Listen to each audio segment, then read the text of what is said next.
Revolvers are supposed to be the safest choice. No slide to jam, no magazine to fail, no feeding issues to worry about. Just pull the trigger and it fires.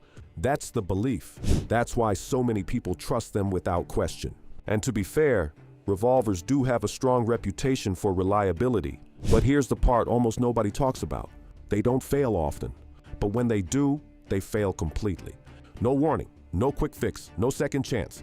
And this is where the myth starts to break, because the idea that revolvers are fail-proof has led many shooters to overlook the exact factors that can cause failure at the worst possible moment.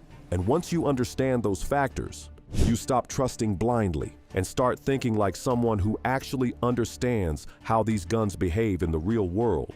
On the surface, a revolver looks simple. The cylinder rotates, the hammer drops, the round fires. That's it. But in reality, it's a system built on precision. Every movement depends on timing. Every part depends on alignment. Every shot depends on consistency. And when even one small variable shifts, that's when problems begin. Not always immediately, not always dramatically, but slowly, quietly, until suddenly, they're not subtle anymore. Number 1, timing issues, the mechanical weak point. Most people ignore. Timing is the heart of a revolver. Every time you pull the trigger, the cylinder must rotate into position and lock perfectly in line with the barrel before the hammer falls. If that alignment is even slightly off, performance starts to change. Now, when a revolver is new, this process is precise. Everything locks up tightly. Everything lines up exactly as it should. But here's the reality most shooters don't think about. Timing wears. Every shot, every rotation, every cycle of the action creates small amounts of wear on internal components like the hand, ratchet, and cylinder stop. At first, it's nothing noticeable. But over time, especially with high round counts or heavy loads, that wear starts to affect alignment. Now here's where it gets dangerous. The revolver doesn't suddenly stop working.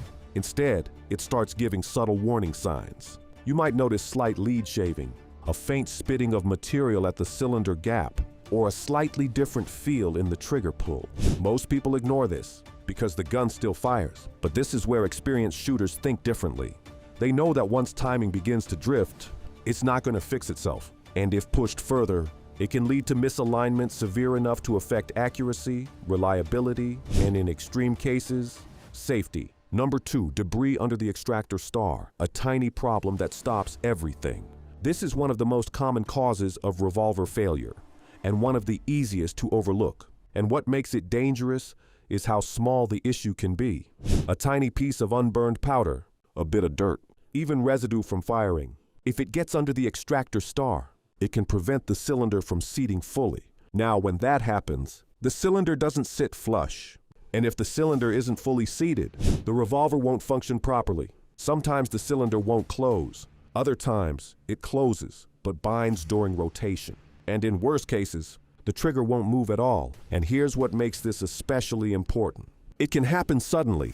You could fire multiple rounds without any issue, then reload, and suddenly, the revolver locks up. No warning, no gradual failure, just a complete stop. This is where expectations and reality don't match, because many people assume revolvers handle dirt better than semi-autos. In some ways they do. But in this specific area, they are extremely sensitive. Number 3, high-pressure ammo accelerates wear faster than expected. Not all ammunition affects a revolver the same way. Standard pressure rounds are relatively easy on the gun, but when you step into plus P or magnum loads, everything changes. Higher pressure means more force. More force means more stress on internal components. And over time, that stress adds up. Now here's where people get it wrong. They assume that because a revolver is rated for a certain caliber, it can handle unlimited use of that load without consequence.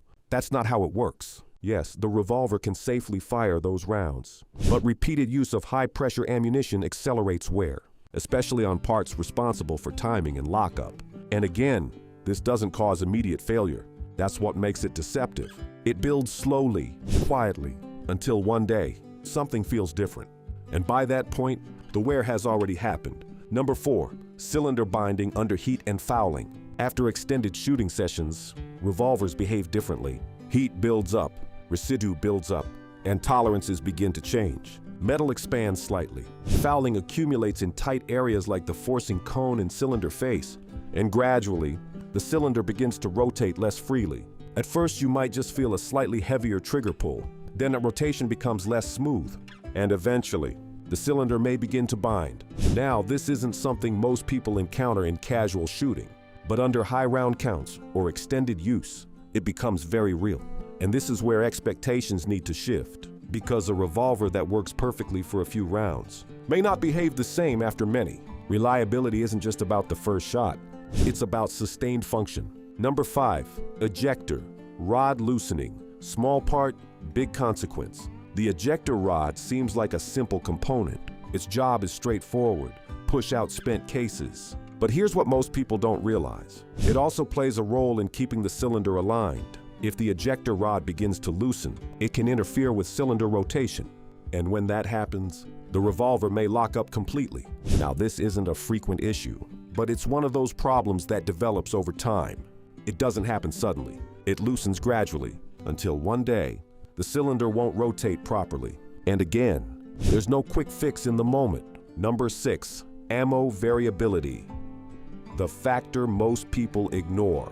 Not all ammunition is identical, even within the same caliber. Differences in primer hardness, case dimensions, bullet shape, all affect how the revolver behaves. Most of the time, you won't notice it, but occasionally, it shows up. Hard extraction, slightly inconsistent ignition, variations in recoil impulse, and under ideal conditions, these differences may not matter much. But under stress, they become more noticeable. This is why experienced shooters test their ammunition, because what works perfectly in one revolver may not behave exactly the same in another. Number 7, maintenance neglect, the most common cause of failure. Revolvers are often seen as low-maintenance firearms, and compared to some systems, they are. But low maintenance doesn't mean no maintenance. Residue builds up, carbon accumulates, lubrication fades, and over time, these factors begin to affect performance. Not immediately, but gradually. And this is where the real problem begins, because the more reliable something is perceived to be, the more likely people are to neglect it until something finally goes wrong. Number 8, the shooter factor, where mechanical reliability meets reality. Even if the revolver is functioning perfectly, the shooter still plays a critical role. Double action triggers are heavier, longer, more demanding. Under calm conditions, a trained shooter can manage that easily. But under stress, heart rate increases, fine motor control decreases, and that heavy trigger becomes harder to control. This doesn't cause mechanical failure, but it can cause functional failure, missed shots, inconsistent trigger pull, loss of accuracy, and in real-world situations, that matters just as much. Number 9, environmental factors, dust, moisture, and cold. Revolvers are often considered rugged, and in many ways they are. But they're not immune to environmental factors. Fine dust can enter small mechanical gaps. Moisture can affect lubrication. Extreme cold can change how metal parts interact. And while revolvers may tolerate these conditions better than some firearms, they are not unaffected. And in extreme environments, these factors can contribute to failure. Number 10, false confidence, the most dangerous factor. This is the one that matters most, the belief that a revolver will always work, no matter what, because that belief leads to complacency, less training, less testing, less maintenance. And that's where real problems begin, because no mechanical system is perfect. And once you start treating it like it is, you stop paying attention to the details that actually matter. So why do revolvers fail when you need them most? Not because they're unreliable, but because reliability isn't absolute.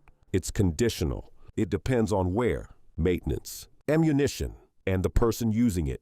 And once you understand that, you stop relying on assumptions. You stop believing in fail-proof, and you start paying attention to what actually keeps a revolver working. Because in the end, real reliability isn't something you assume, it's something you maintain.